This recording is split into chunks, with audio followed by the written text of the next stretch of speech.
Oh, that's awesome. Yeah. So we're just gonna get this thing rolling, right? And I know you already know what to say because you've been doing this for a long time. So Kind of, I already yeah. have this thing queued up. So I'm gonna hit live and then we're gonna go live. All right. All right.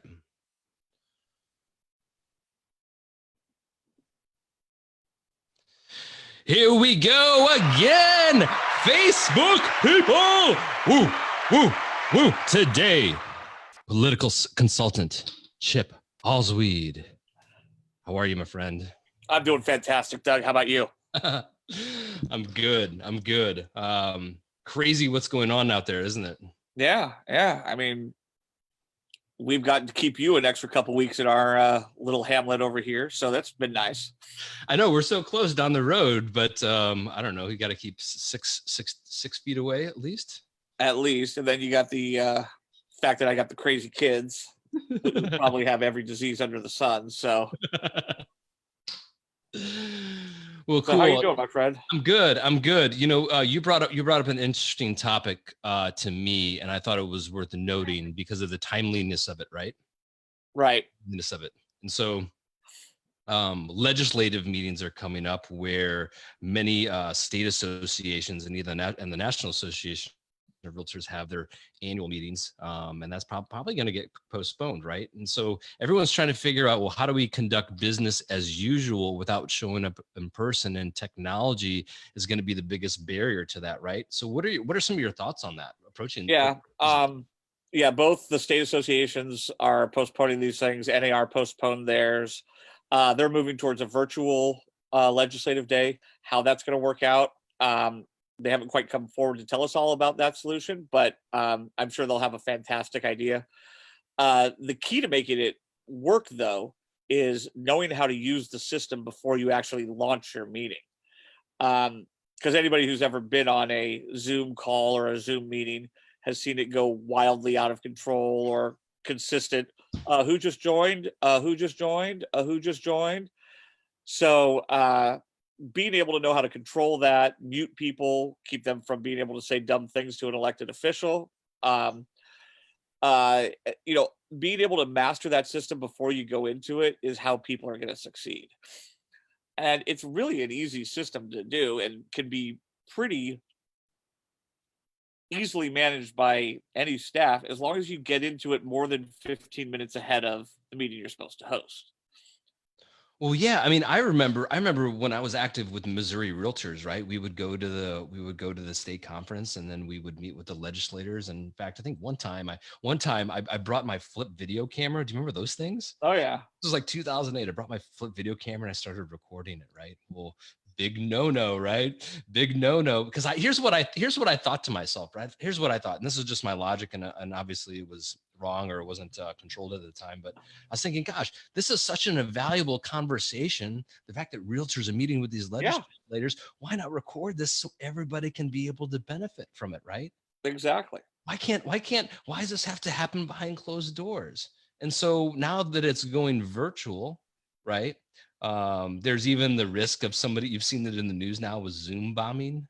Yeah. Yeah, exactly. You Pretty much know, every university that's doing Zoom classes is having situations where kids are sharing the links and people are coming in and messing with the classes.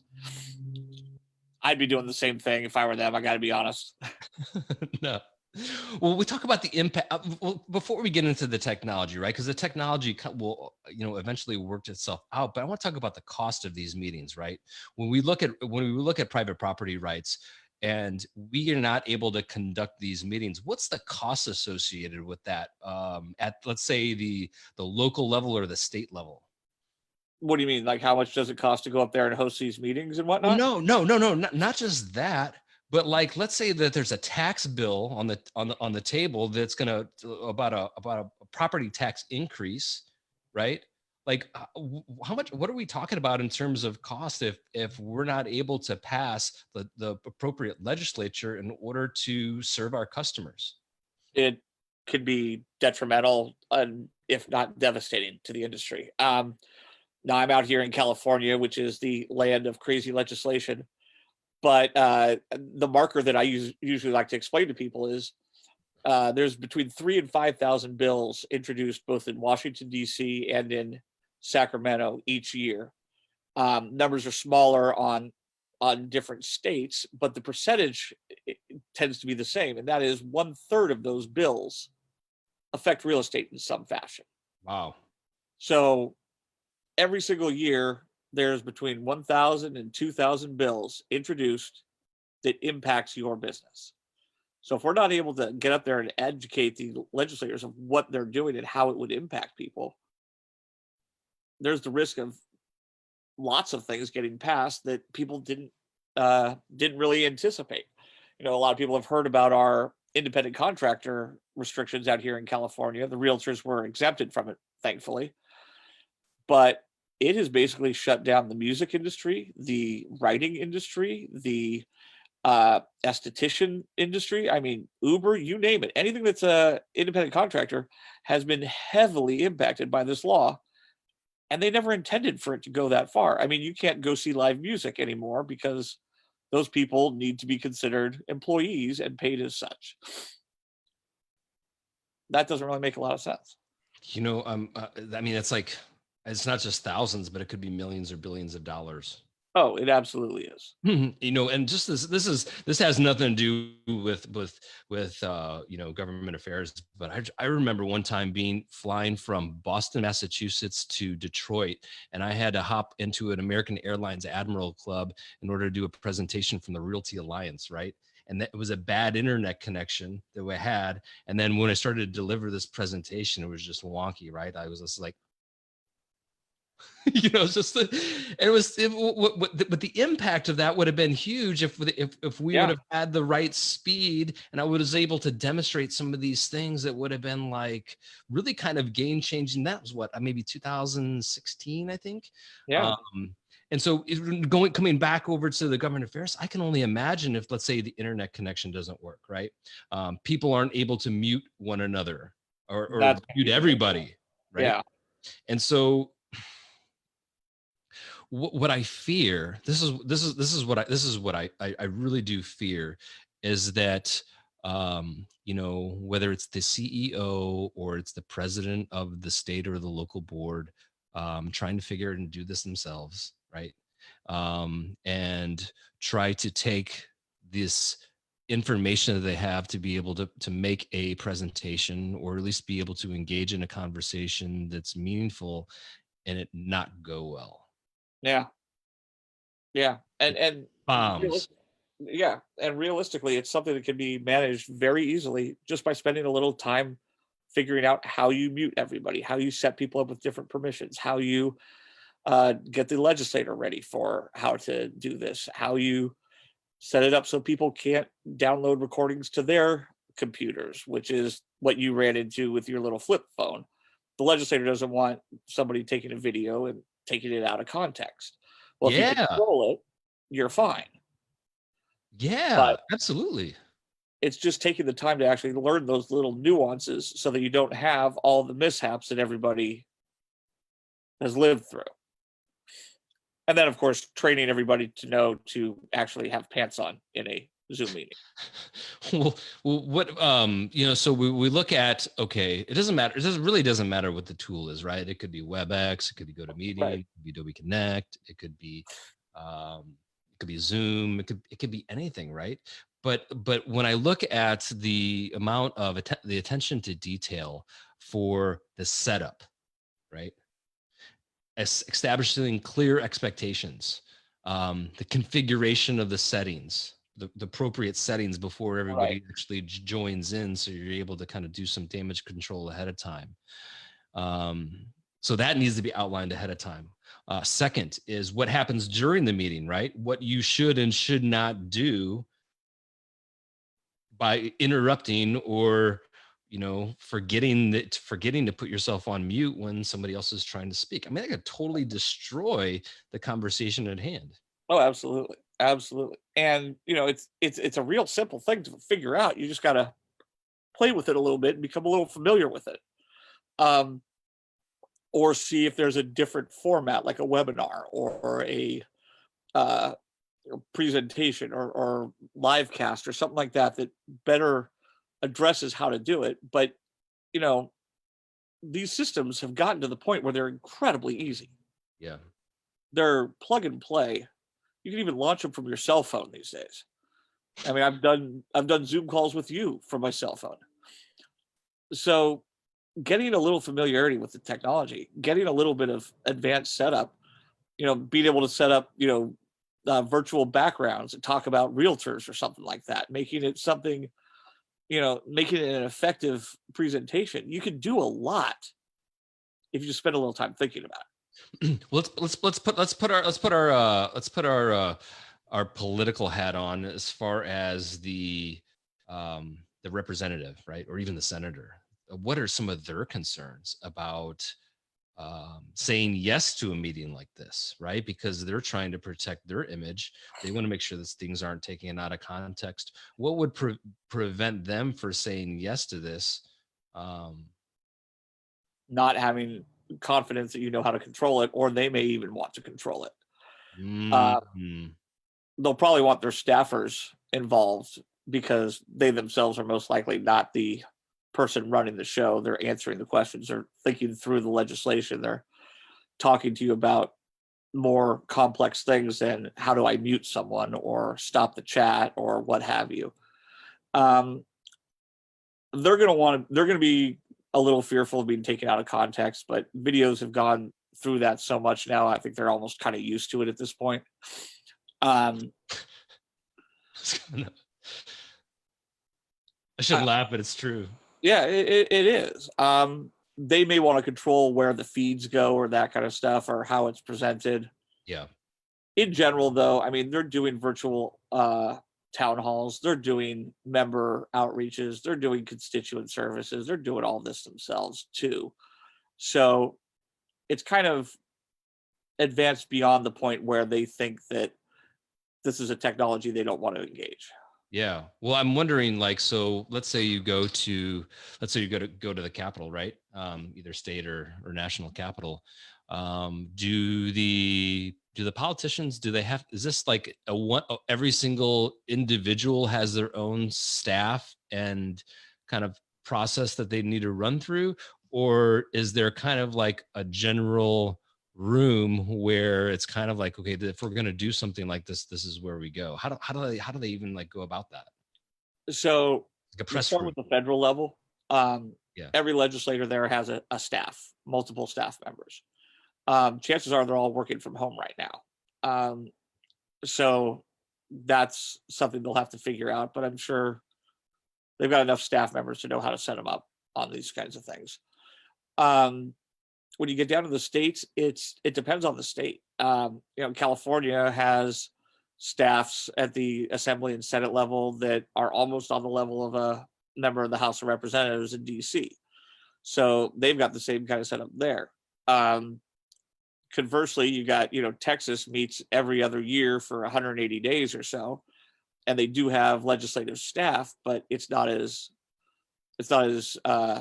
thorough or as robust as some other states because they don't meet as often. Then you get down to some states like, Delaware or actually New Hampshire would be an interesting one since they have 450 some legislators in their state legislature, and I think there's only 470 people in the state. They can't really have the staff. Obviously, I'm teasing, but no, I was thinking the same thing, but I don't want to say it. So they do have the largest legislature in the country, and I doubt that each member has a staff member for that. So it's going to be hit or miss. I mean, you'll know your state and how they work, and how to incorporate the system for them. Yeah, no doubt. So like looking forward to say how because now when you think about having a meeting or you have a phone call with somebody, now you can just kind of jump on one of these meetings here. How would let's say the local board or the state board prep their members in a way that's meaningful so that when it comes down for the time for these conversations that they can like speak coherently about some of the issues at hand? Most states have that set up before they go into their legislative day. They'll have either a training or a briefing, a webinar ahead of time, where they sit down and kind of go over the bills, what they mean, what the impacts are, what the talking points are. Um, make sure they're incorporating all the realtors and associations in that legislators area. They'll usually do that ahead of time. And for the most part, the materials you get from NAR and your state association are pretty thorough and easy to follow along. So it's not like you're running into some complex legalese, nonsensical 7,000 page piece of legislation. You're able to talk through the issues quite well. They'll probably do something similar like this, a webinar ahead of time, send the materials out, tell people to read through them, that kind of stuff, uh, get everybody comfortable with the discussion, and they'll probably assign out one bill or one topic to one or two members so that there's a group of people that can talk about the issues, um, and be able to engage with the legislator. Yeah, interesting. I wonder, like, can you ask Alexa what the issues are? Would she know? If your state or NAR is connected into Alexa, yeah, you could. I know it's so interesting. Like, I don't know. Like, maybe I have a short-term memory problem, right? I just need to be able to ask, and in order to be able to get the answers. So I was just thinking, God, what an easy way to be able to put that in and not have to wait for a call like this in order to be able to get that. So I don't know. That was just Yeah. off the top of my head, I was thinking about. So what do you see as far as like coming out of this, right? Because I don't think business is going to go back to normal. I think that there's going to be an increased reliance on this type of technology. And there should be. What do you see as far as the possibilities that are going to open up? Right? Will this mean easier access to some of your representatives? Will this be more impact that we can create, or a deeper connection because we can kind of see each other screen to screen? What do you think that looks like? I don't think there will be much difference between doing these in person versus virtual as far as developing relationships or making impact on policy. What I do see though is an increased ability to quickly mobilize on a given issue, or quickly educate the membership on a given issue, Mm, or quickly reach out and get people engaged on these policies or issues in a timely manner. So like if a bill is coming up yeah. for a vote, being able to jump on quickly and do something like this. Um, I think Yeah, the timeliness of the information, right? Like we just got on pretty quickly, right? We didn't have yeah, like kind of a script that we prepared or anything like that. We just kind of engaged in no, that you wouldn't let dialogue. me. Right. Um, yeah, I mean, you could do it very, very easily, very, very quickly, especially if you're familiar with the systems, um, and get that impact right away. Get that messaging through. Get 100 people on a call suddenly to a legislature rather than 100 emails can really make a major difference. And you're not clogging up their phone lines, which they tend to appreciate. Um, so I think there's a lot of different ways that this technology could be applied and really make some great impact. Hey, if nothing else, being able to have a meeting between everybody virtually and not have to deal with traffic. Traffic or airplanes. What's the cost to send an entire group to DC?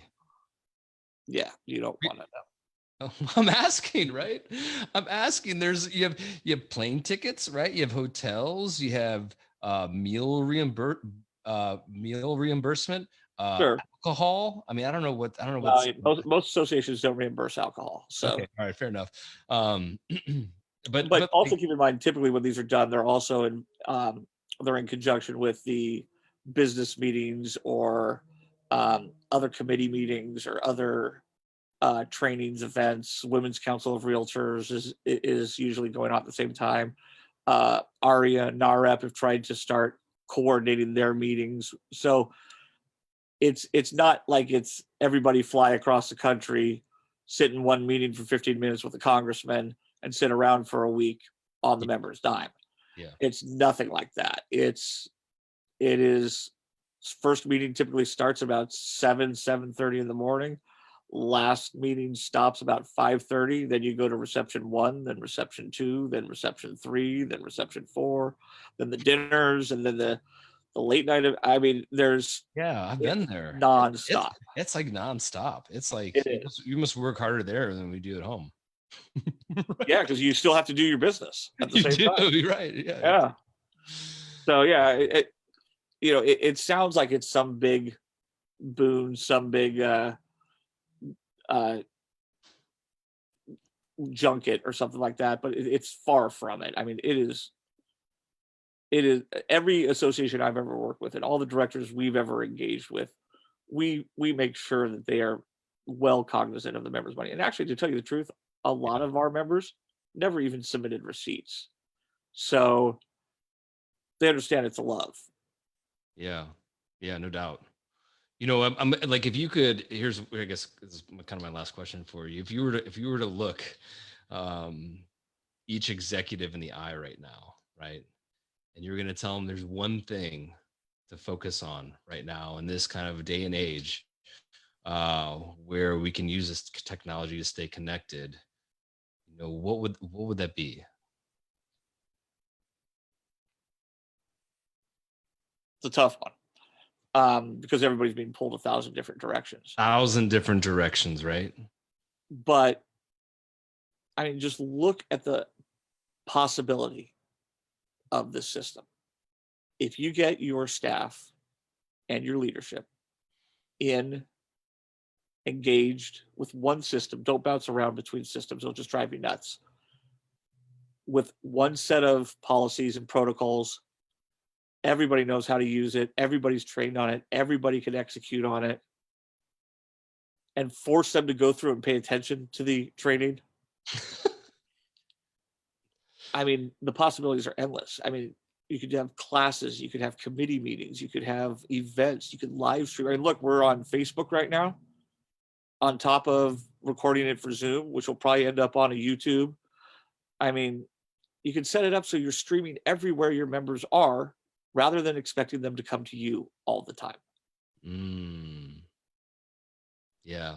No, it's so true. I think when you look at the strategic resource of time, right? Yeah.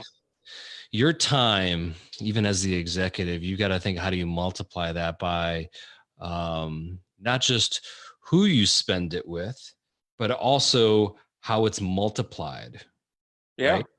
How it's multiplied from the video that's put into an audio, that's put into a transcript, then summarized and put into a blog post.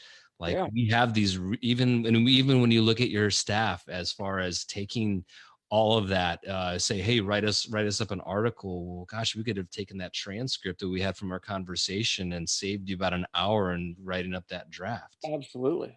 Absolutely. So it's not more, it's actually yet less.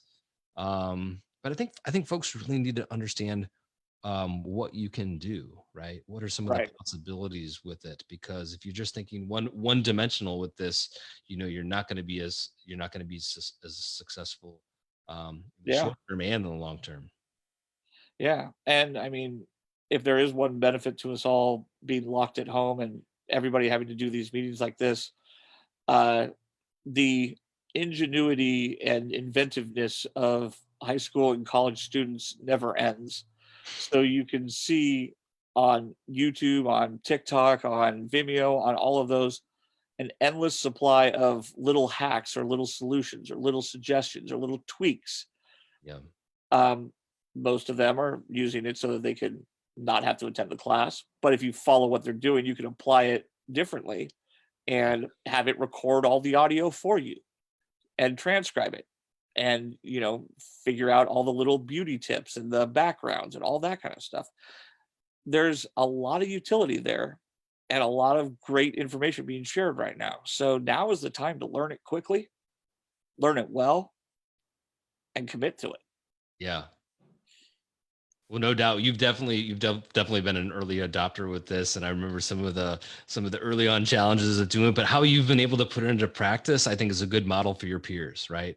Like, I really, From everything that we've done, from just simple meetings or conversations like this to that entire how to interview and onboard through a complete system, a comprehensive interview process for incoming staff, to how to live stream it on multiple platforms. I mean, it's been a lot of fun to learn it, and I've fumbled a lot, but that's the only way you learn.